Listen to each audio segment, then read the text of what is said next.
threw us out the window, the children first. And they told us, run, and we'll meet there and there again. And we ran. And they were the last to get out of the window after the children were thrown out. Now my cousin and her husband had two children, okay, there. And my parents had 3 children. Her kids were gunned down and killed. We survived. On the way to the woods, I stepped over my uncle's body, bleeding to death. I stepped over my cousin's bodies. I stepped over my girlfriend's bodies. I stepped over a rabbi's body. Not only I, this is what I did, but everybody else also. And that's how I ran.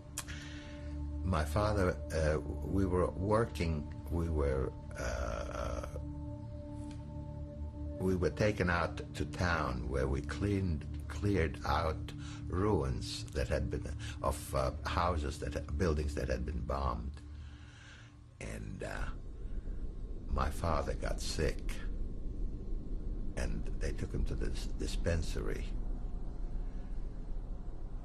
And I went to visit him, and he was dead. And I was talking to one, there was a guy, a French doctor, also a prisoner. And I asked him, what happened to my father? And he says, he was given an injection. And I said, an injection of what? And he told me, air. So my father was killed by air. And that's when I became very lonely. That even though he was in America, he could still not get used to the freedom of life here. He was always looking over his shoulder, feeling that he had a regular persecution complex, and finally he poisoned himself. And my mother's younger sister, who had lived in her father's house, she was still there, together with the older one. She was in such fear of the deportation that in her desperation she poured gasoline over her bed and burned herself to death. And my mother's younger brother, who lived in Hamburg and who was married to a German woman, also before he was arrested and to be shipped to the east, shot himself.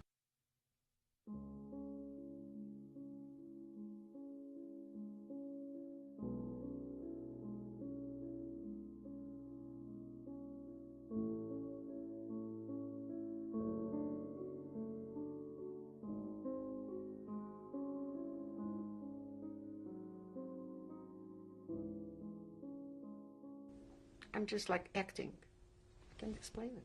I'm just temporarily here, and well, we're all temporary. And I don't have a right to this furniture, and I don't have a right to the food, and I don't have a right to all the luxuries and my vacations and my good life. I don't have a right to any of it. Now that my life is better financially and I have the, whereabouts to go and do, and I feel guilty about it. My life hasn't changed that much at all. Financially, I feel guilty for living.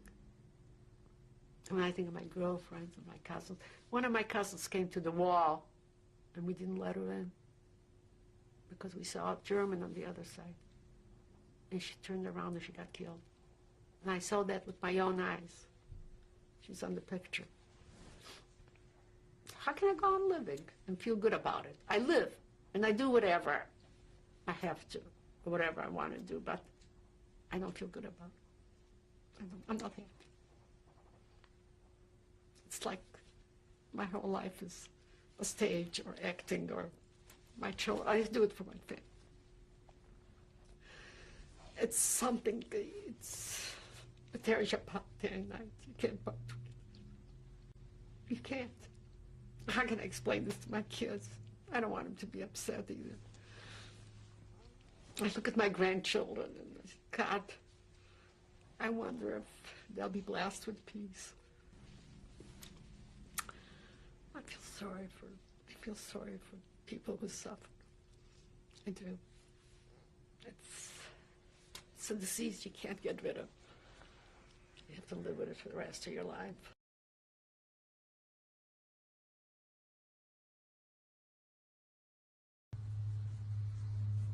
And for the slightest infraction, you were killed. It wasn't a matter of you couldn't appeal to higher authority. I mean, the Germans. I was thinking about it the other day. The Germans were not considered by me to be any higher authority or monsters. They were considered to sort of like mean gods, sort of like the old Greek writings. Sometimes I blame myself for being guilty, possibly, of my father's death, because there was one kid who became a sort of a homosexual whore around the camp, and he was given food by the capos particularly, and it wasn't as if he was compelled to do that by anything except greed. Sometimes I used to think, if I had done that, maybe my father would have survived. Well, I didn't do it. He didn't survive.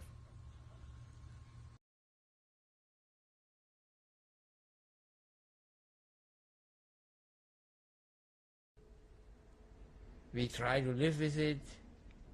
We have nightmares. In our dreams it comes back to us. And there's always one feeling, a feeling of guilt that we didn't do enough to get people out. The feeling that we were selected to lead a full life, while all those other people who were every bit as deserving as we, or as undeserving as we are, could not even begin to lead a life. It was not only the old ones, there were so many young people that never had a chance. And that guilt feeling may be unjustified because, well, we did what we could to help, but we did not do enough. We were also occupied in America with making a living for ourselves. And we could not devote 100% of our time to get other people out.